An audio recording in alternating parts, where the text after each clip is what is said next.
on my daughter. My niece. All right, we are here for a sentencing following the entry of guilty pleas in this matter. Those guilty pleas were entered on June 2nd, 2021.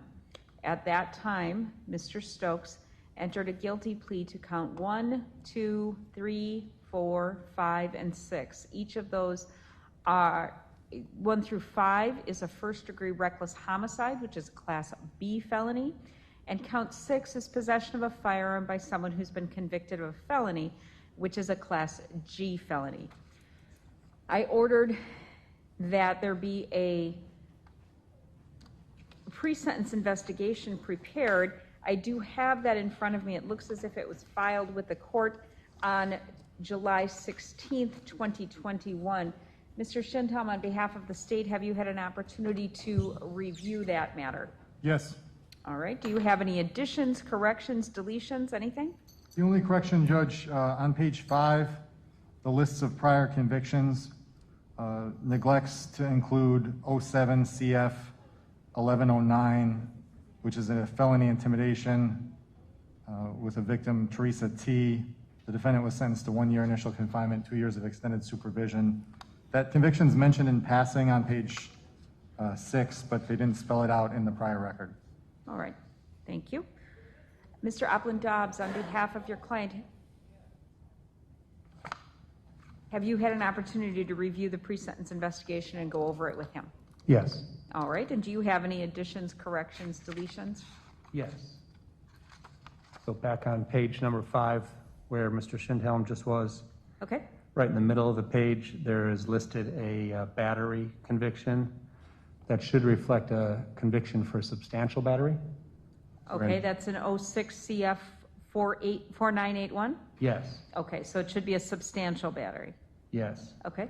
I agree with Mr. Schindhelm about the missing intimidation of a witness charge. On page number 8, under family information, Mr. Stokes's father's name is Leroy Johnson, Leroy Johnsson. The person listed there, Willie Stokes, is a stepfather, actually, of Christopher Stokes. Okay. And that's it. All right. Thank you very much for those corrections. All right, so we are here to proceed with the sentencing. I understand that there was a request to my clerk through the media coordinator that this matter be streamed. So I have opened up the Zoom meeting. We do have that capability now, so it is streaming. I also have a number of people out in the gallery. I understand that this is all extremely difficult, but we are in a court, so I'm going to need everybody to behave. I want everybody to be able to stay for the sentencing and listen to everything, but if there are outbursts, I'm not going to be able to have that, okay? There was a young child who was here earlier. We asked her to wait outside because I do believe that this is an adult matter and someone of that delicate age is not appropriately here. So I believe we are ready to proceed, so I will turn to the state first. Mr. Schindhelm. Judge, first there's a restitution request from the state. Yep. It's my understanding that the defense is seeking a restitution hearing date on that. Okay, this was the restitution, it came in at about $28,000, but that is the actual cost. Crime victim compensation apparently paid $25,000, and the remainder of the costs were waived by the funeral home. You are seeking a restitution hearing as it relates to that, Mr. Opland-Dobbs? Yes, please. All right, we will set that on. I think even though I am leaving this, rotating out of this assignment, I think it's appropriate for me to do this, given that I'm the one who will have presided over this. So we will set it on my calendar. Why don't we go ahead and select that date before we get going with the sentencing? How long does the state need? We're ready. You ready? defense then? Can we set this as soon as possible, or? Relatively soon, yes. Couple weeks. Yeah. I have August 27th. That's very good. Specifically in the afternoon, right around 1:30.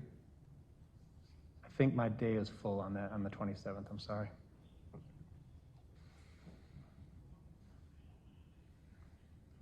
I have September 2nd. Yes. Moment. I can do late afternoon.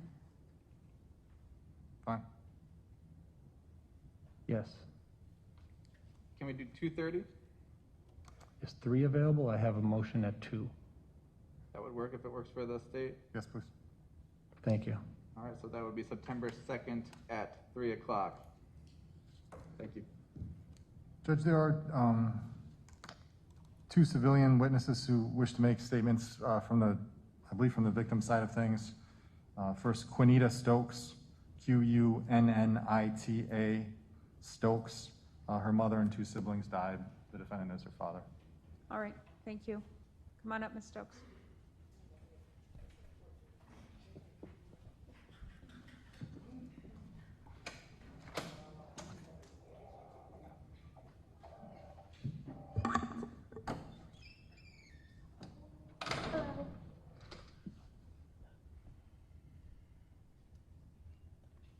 You want to go ahead and state your name for the record? I really ain't got much to say besides you was a bitch. Everything about you was bitch made. And you bogus as fuck. Instead of you sitting right here, you should have died. You should have killed yourself. I mean, what was the point? My life no better. At all. You a heartless bitch. A heartless bitch. Pointless as fuck. Then you sitting here just looking how the fuck you looking. Looking stupid, because you're a bitch. Okay, well, I'm done, because he another bitch. That's all I want to say. Fuck you.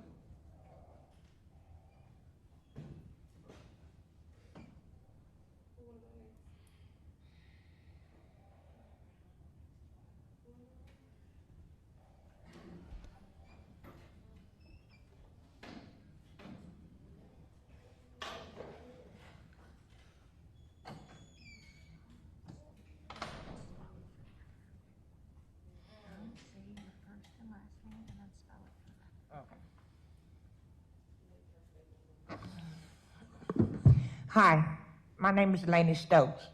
I'm Christopher Stokes' sister, mother, and thoughtfully best friend. But I guess when he decided to do all this stuff, about a month or 2 before all this even happened, I talked to him. I'm like, Chris, there's something wrong with you. Talk to me. Tell me. I will always be there for you. But you didn't. You just said you didn't want to talk to me no more. You ain't had nothing to do with me. Is this why you told me that? This what you had planned all the time? To take my babies away from me? How could you do this to somebody you say you love? I was always there for you, always been there for you. How could you do this to me? Out of all people, Chris, me. You've been there through all my kids. You've been through that with me for everything. And then you turn around and take it away from me? Your mom sitting out there. Mom is sick. And now you got her worried about you.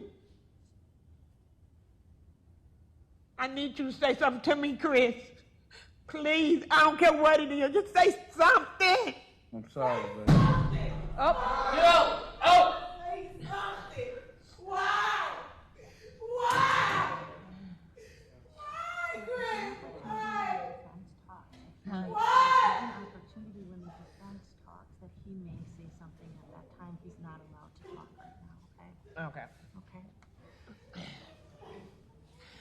But still, there's something that you need to know.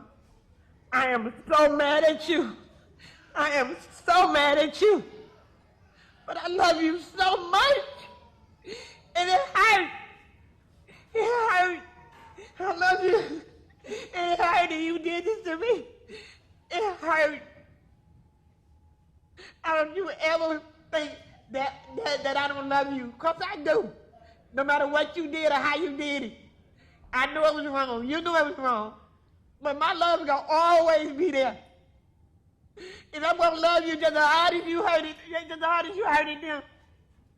I ain't wishing nothing on you, baby. Nothing. But believe, God got this. We going to make it. You going to make it. You going to make it. Thank you, Ms. Stokes. Judge, there's one more, Miss Talisha Stokes, Telisha. Oh.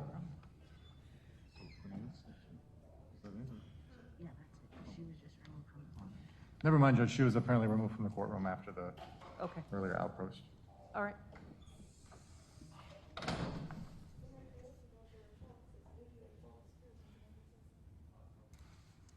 Go ahead. Judge, this case was resolved. It was originally charged as 5 counts of first-degree intentional homicide. We resolved it with 5 counts of first-degree reckless homicide, as well as the felon in possession of a firearm charge. Basically, in exchange for the defendant pleading guilty, accepting responsibility, and not putting this family through a trial, which I think you can see would have been even more devastating. The state gave him a chance to have this argument today about whether he should be imprisoned for absolutely all of his life or just almost all of it. Today I'm asking you to sentence him to the max on each count consecutive, which is a total of 205 years of initial confinement and 105 years of extended supervision. I don't believe any other sentence would be just on these facts. I'll talk about the gallant factors, beginning with the character of the defendant in this case. As I said, I view it as a positive that he resolved this. This case came to light when he called 911 and told police what he'd done. That's a positive too. He has the record that's laid out in the pre-sentence investigation. I'll go back just a little bit further than they did. He had contacts in 1998 for domestic violence battery. That case was dismissed. 1999, another charged domestic violence battery. That case was dismissed. 2002, a misdemeanor battery. That case was dismissed. Finally, in 2002, CM 3090, there's his first misdemeanor battery domestic abuse conviction. He was given probation, absconded, eventually revoked in 2005. He has a substantial battery conviction that Mr. Oppland-Dobbs mentioned. It's also described in detail in the PSI. I won't belabor it. In that case, according to the records available, on the day of trial, the victim, who was our victim in this case, Ms. Thomas, didn't show up, and there was some litigation regarding proceeding without her. He was also convicted of 2 counts of felony bail jumping in 2007 and the felony intimidation of a witness in 2007. I believe that's all basically was tied up in one domestic abuse case involving that victim. The facts of those cases are described in the PSI. I won't go into them. In 2012, he had another domestic abuse conviction. This one would have been a misdemeanor, but for the DV habitual tag that was on there, it involved a different domestic abuse victim. He was given 18 months initial confinement, 1 year of extended supervision, again went through the batterers intervention program. In 2016, he had a disorderly conduct. This was not a domestic abuse case. This was an incident at Children's Hospital where we made some pretty extreme threats to a nurse and another man that was there.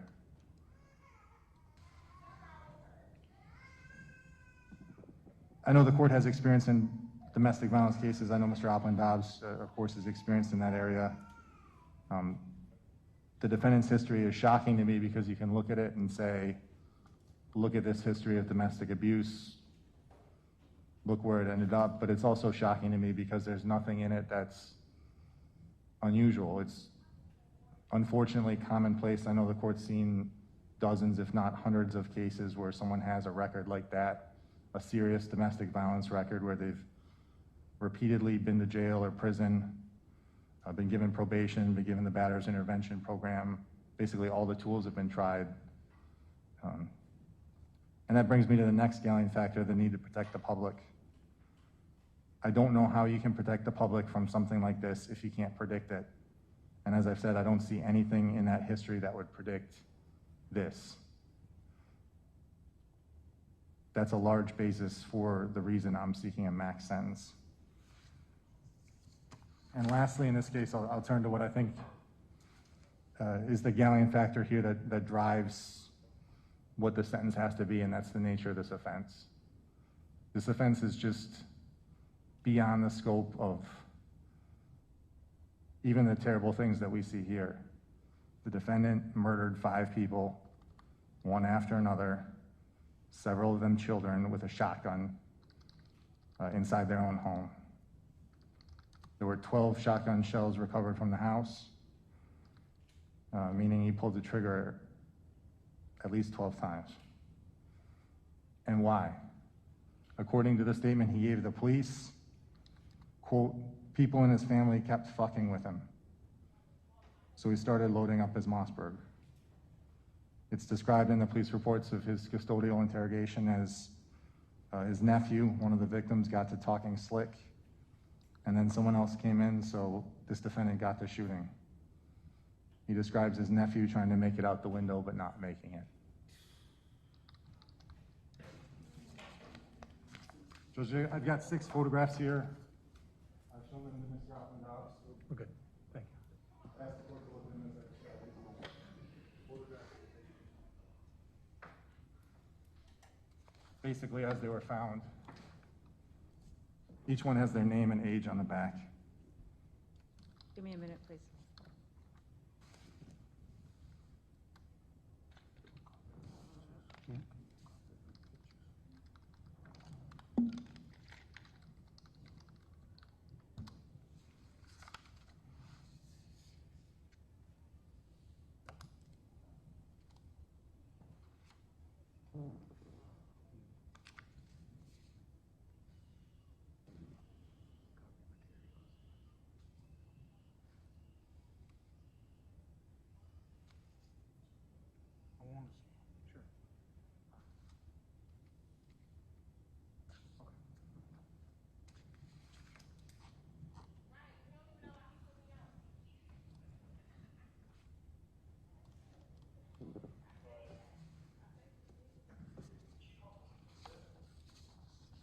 All right, you may continue.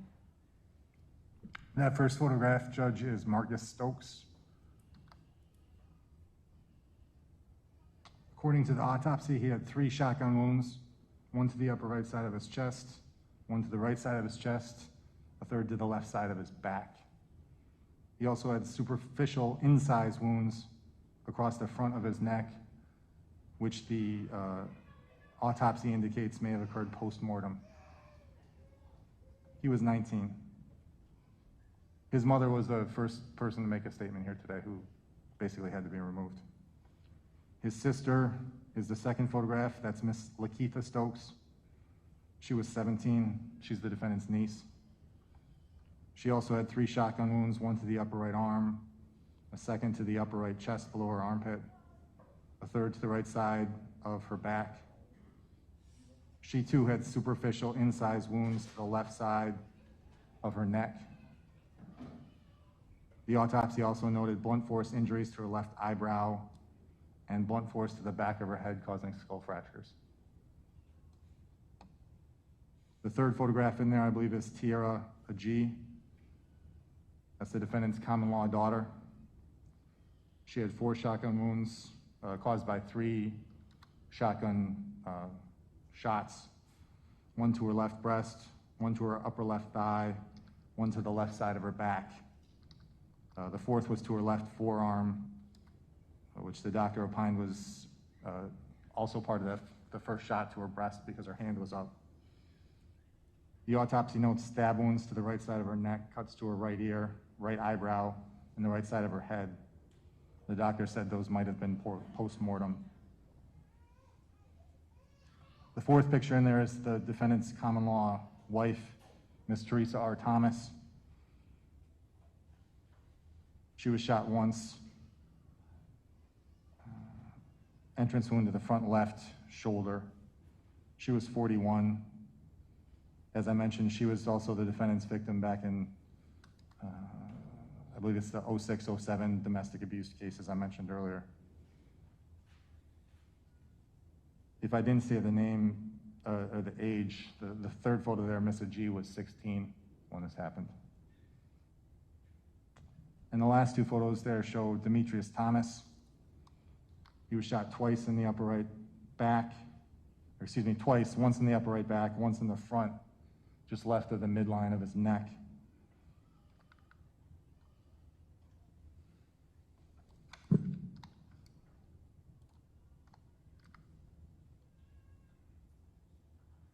Mr. Thomas was 14.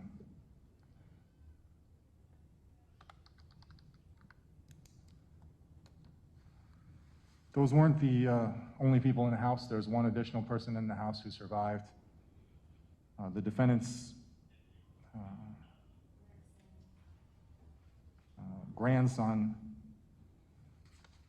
who I believe was aged about 3.5 years old at the time, was present in the house when this happened. When officers were clearing the house after this and found, and they were talking to the child, I forget if that's outside or inside the home, he described what had happened this way. He said, "All they dead. I seen they were dead. Nana shot. Marcus shot. Nene shot. Day shot. Wawa shot. Pimp shot they." And we later learned from the family that the defendant asked that child to, I guess, jokingly call him Pimp because the defendant felt he was too young to be a grandpa. So that was like a nickname that the child used for him. Later, when a forensic interview was conducted with that child, he said the defendant shot everyone and that the defendant washed the blood off him afterwards. Also described seeing the defendant stab Nene, who was Lakeitha Stokes. The defendant, as I mentioned, had called 911. In his description to the telecommunicator, the defendant says that his grandbaby, that child, looked him in the face, and that's the only one he didn't kill. The defendant said he didn't kill his grandson because his grandson told him, quote, "Pimp, don't hurt me."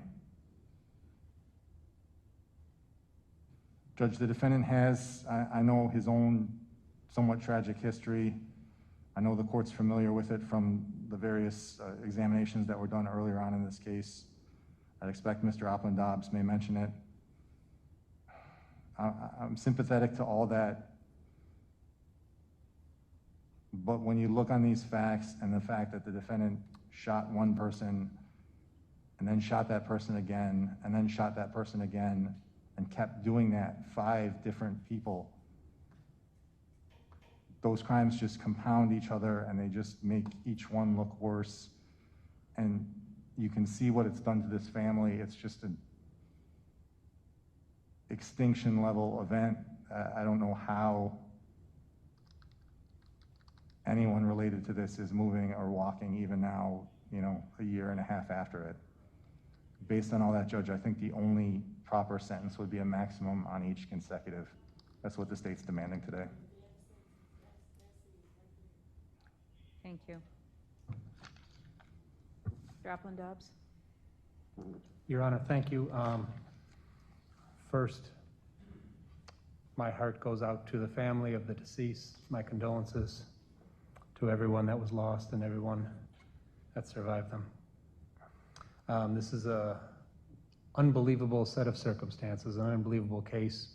It was when I first got it, and it still remains so. Mr. Schindhelm used the word shocking, and I still think that that applies.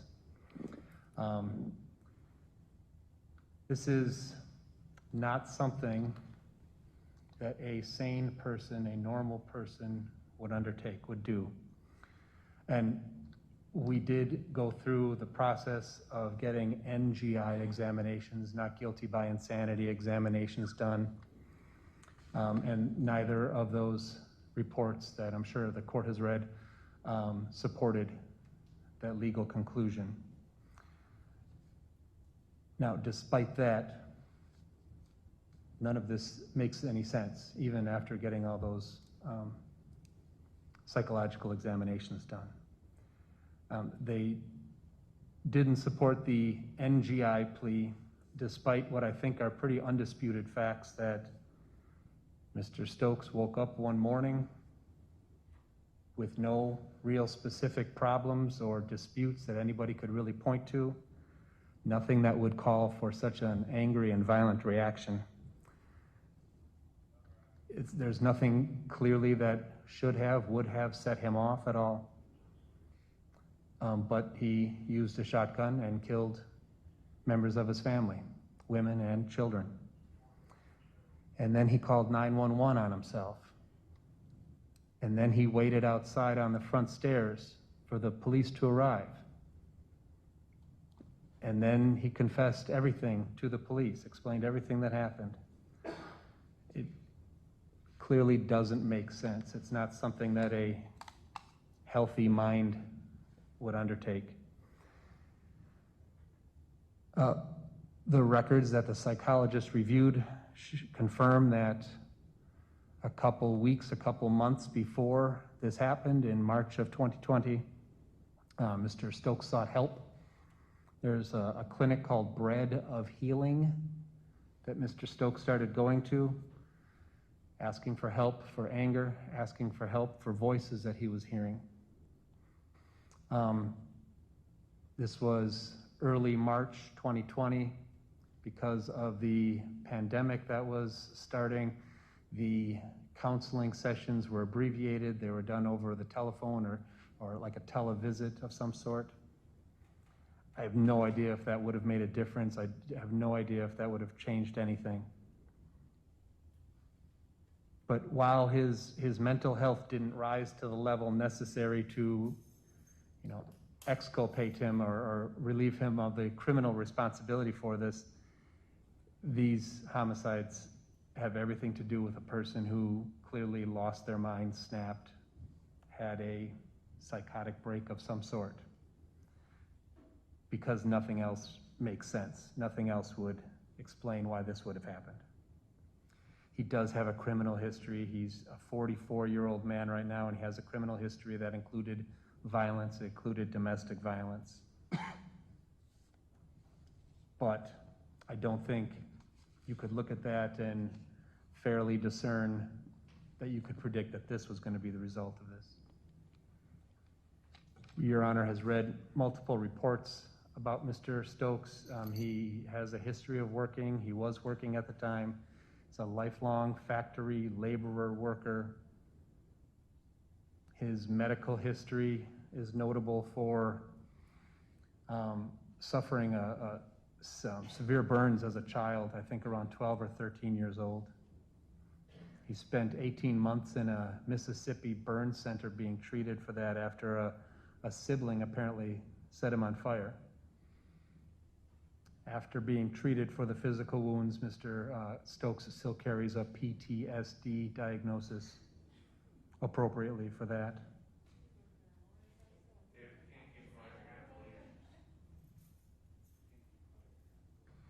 Mr. Stokes, for what this is worth, has been remarkable as a client, remarkable in the sense that he's always been polite and considerate to me, and he's always expressed a thorough resignation to his fate. Again, for what it's worth, he's stood out to me as a client in his acceptance of reality and what he's brought on himself. He did allow us to go through the process of having an NGI evaluators meet with him. Thereafter, he didn't want to meet with our social worker to write up a social history report for the court for sentencing. He said it wasn't going to do any good. He declined politely to meet with the PSI writer and didn't participate in that evaluation either. Met with Mr. Stokes many times. He did not want to discuss the homicides, the incident, the thing that brought him to all this. I'm not a psychologist. I don't know what goes on in Mr. Stokes' mind, but in my mind, he's embarrassed. He's appalled at himself for what he did. Those attitudes and the way he's reacting to this, I think, is a small step on the path towards redemption of some sort. Mr. Stokes has pled guilty to this matter. He has not made any efforts to drag this out at all. He never gave us any doubt about his willingness to accept full responsibility for what it is he did, and that was evident from him calling 911 and sitting on the porch thereafter. And again, for what redemptive purposes that may lead to, I think that brings us a little bit of hope.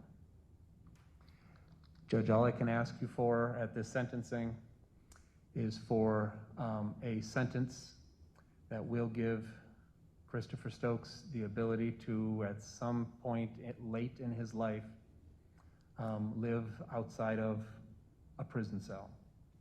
So I'm asking for a sentence globally that will allow him to be released at some point in his very old age. He is 44 right now. In, for instance, 35 years, he'll be 79 years old and thereafter. Judge, thank you. I don't have anything else to add. Thank you, Mr. Applegaard. Lean forward, speak right into the microphone, okay? All right, Mr. Stokes, it's now your turn. What would you like to tell me?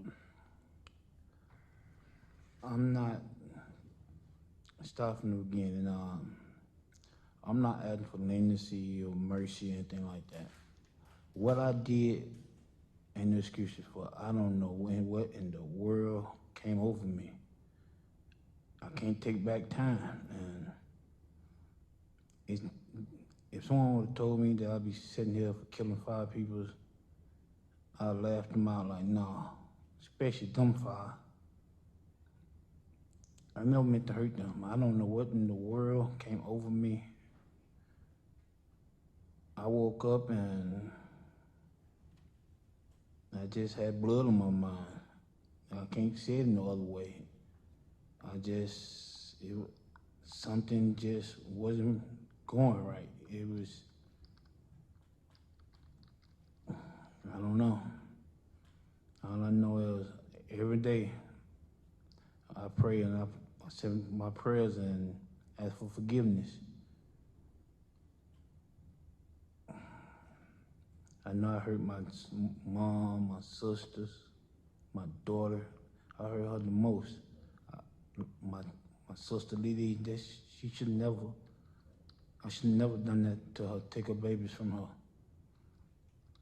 Angel, I took her brothers and sisters, her mom. I don't know what came over me. You can't give me enough time. I deserve every day you give me. I said to myself, think about what I did, and it's like, why? I keep asking myself that, why?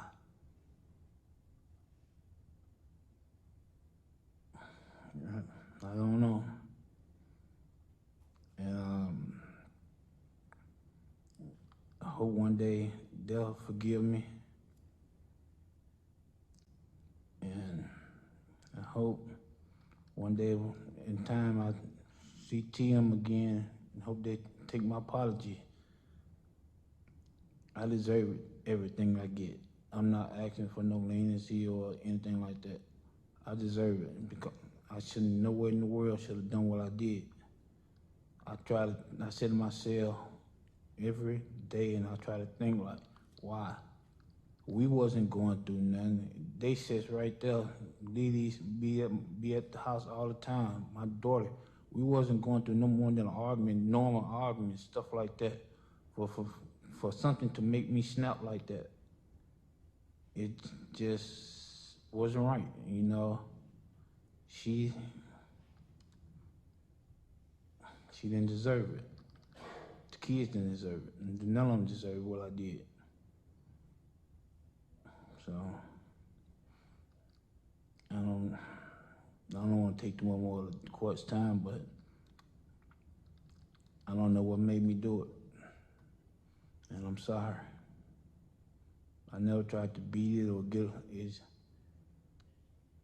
The reality is I can't take it back. No matter how many times I apologize, I can't bring it back. I did the ultimate sin. I didn't shoot them once, I shot them multiple times. So I had a lot of hate in me.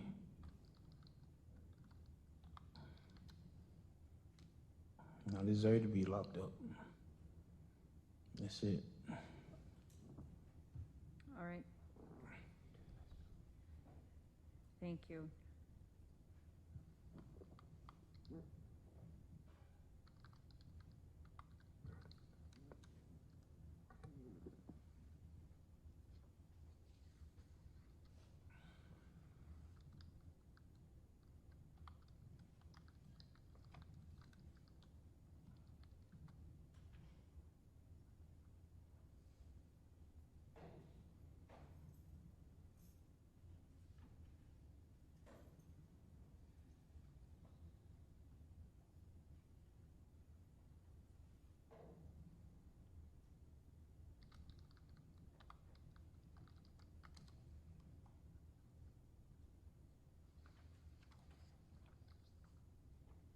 Whenever I sentence anyone, I need to consider three separate things: the gravity of the offense, the protection of the community, and the character of the defendant.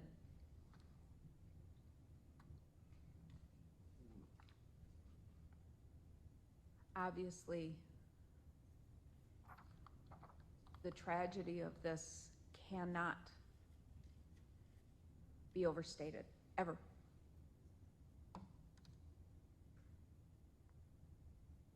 I remember reading in the reports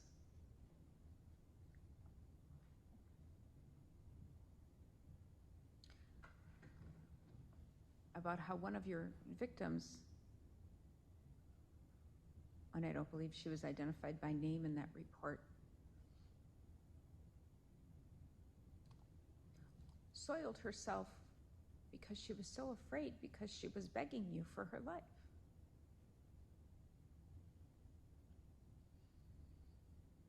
And I remember reading about your grandson who said words to the effect of, "Pimp, I didn't do anything." You describe this as snapping, and I will say I think it's a natural instinct to do what Mr. Opland Dobbs did in saying he must have lost it because this doesn't make any sense. I think we as human beings, when we find something that is so outrageous and so beyond comprehension,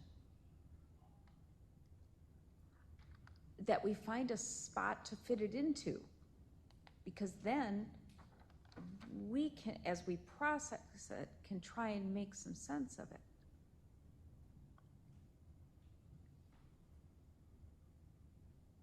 But this was not even just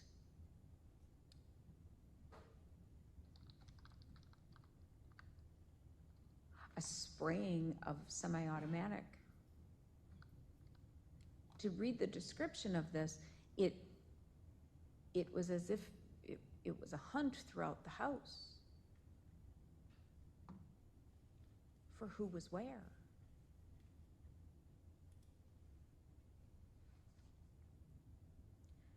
I'm aware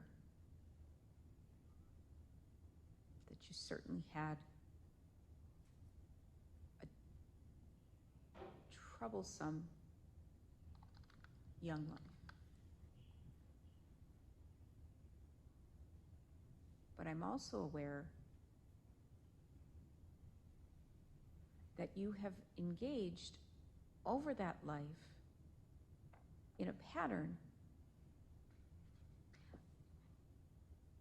of abusive and violent behavior toward those who trusted you.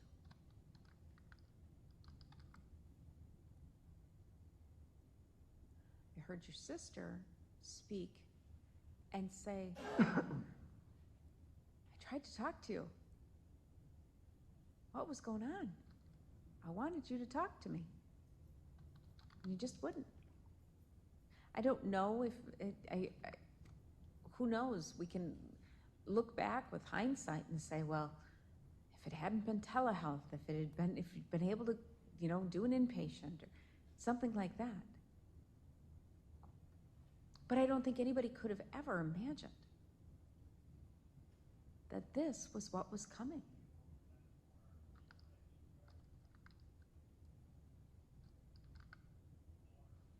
Obviously, the gravity of this cannot be overestimated. The first thing that I'm required to do, of course, is consider whether probation would be appropriate. It is not. Everyone knows that, but by the law, I am required to consider that. So this will be a prison sentence. I'll get to the numbers at the end. Mr. Schindhelm, as far as any no contact orders. Judge, I'm not aware of a specific request at this point. I'd ask that perhaps we could update the court at the restitution hearing if there's any that are sought. Obviously, for those of you that are still in the courtroom,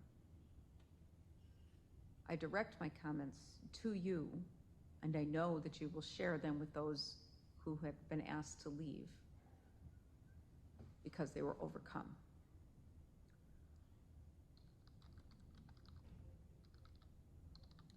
I heard Mr. Stokes' sister speak saying, I'm so mad at you, but I still love you. I cannot imagine for a single moment what any of you are going through. But I hope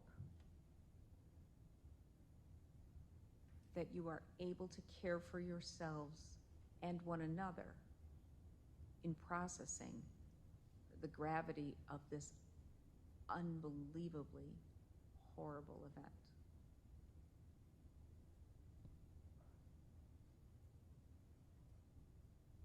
I believe that Mr. Stokes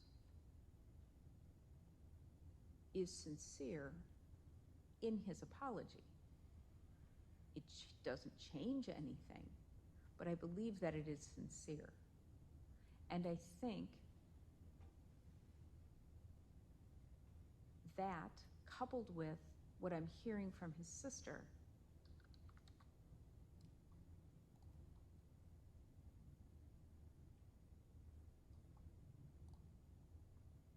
holds out hope for healing on levels all over here. Because there needs to be healing. This pain is obviously so incredibly raw for everyone involved that it is necessary for healing, or it will eat everyone up. So we will speak to no contact orders at the restitution hearing. Anything that is in place right now continues until that restitution hearing.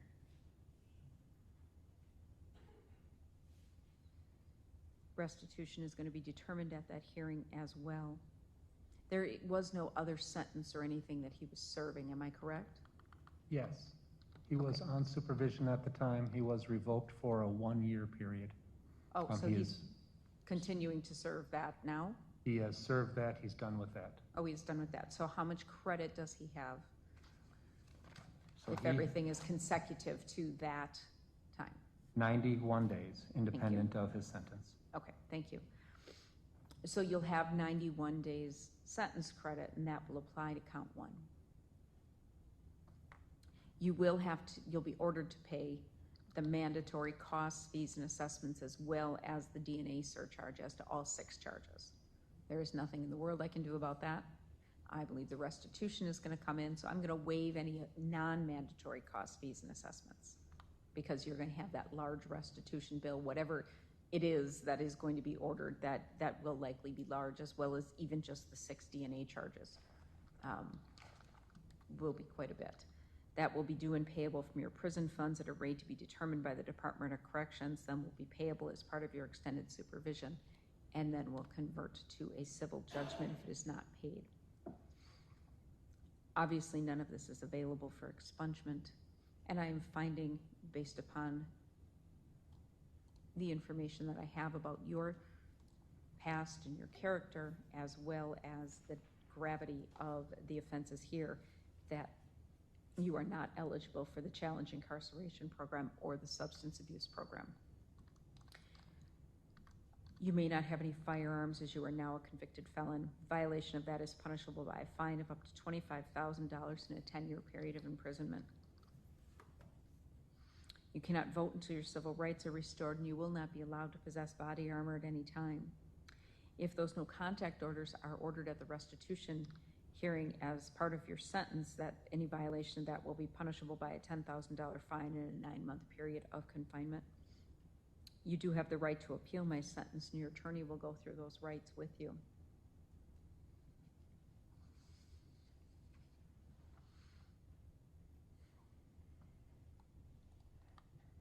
I do recognize that you did accept responsibility for this. I agree with the sentiments that were expressed by Mr. Oplin-Dobbs, that you have never been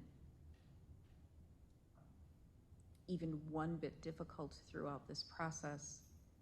You have always been polite and respectful with the court. I appreciate that. And it was very clear to me from as soon as Mr. Oplin-Dobbs that this has never wavered in your mind from an acceptance of responsibility and moving forward with this, that you were never going to challenge it or put the family through a trial. But I think that that acceptance was reflected in the reduction of the charges from the first degree intent.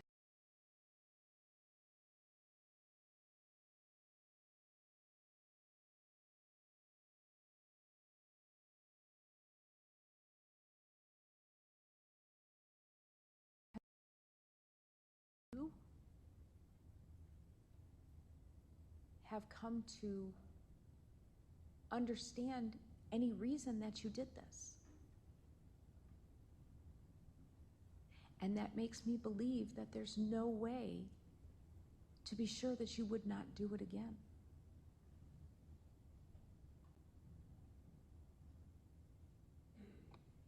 So for protection of the community purposes, I can't do anything but guarantee that you will not have an opportunity for that. And I see you shaking your head. I think you agree. Not to put words in your mouth, but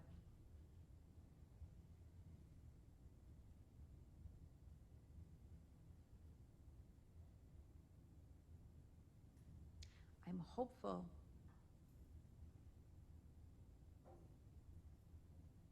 that your 3.5-year-old grandson is able to bring a spark of joy to this family as a 3.5-year-old will. As he watched movies with you that morning, not understanding what had happened, and that he's able to process that, but to remind the family of everything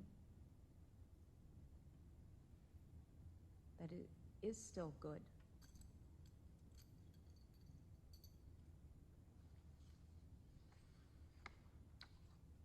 So the sentence of the court on count 1 will be 60 years in the Wisconsin State Prison, 40 years initial confinement, and 20 years extended supervision. On count 2, 60 years in the Wisconsin State Prison, 40 years initial confinement, 20 years extended supervision. On count 3, 60 years in the Wisconsin State Prison, 40 years initial confinement, and 20 years extended supervision. On count 4, 60 years in the Wisconsin State Prison, 40 years initial confinement, 20 years extended supervision. On count 5, 60 years in the Wisconsin State Prison, 40 years initial confinement, 20 years extended supervision. And on count 6, which was the felon in possession of a firearm, 10 years in the Wisconsin State Prison, 5 years initial confinement, and 5 years extended supervision. Those sentences will all run consecutive to one another and consecutive to your revocation. So you will have 91 days sentence credit that will apply to count 1. My wish for this entire family and for you, Mr. Stokes, is for peace. Thank you all. Next court date will be September 2nd at 3 o'clock for a restitution hearing. That will be before Judge Havis, Branch 10. Thank you.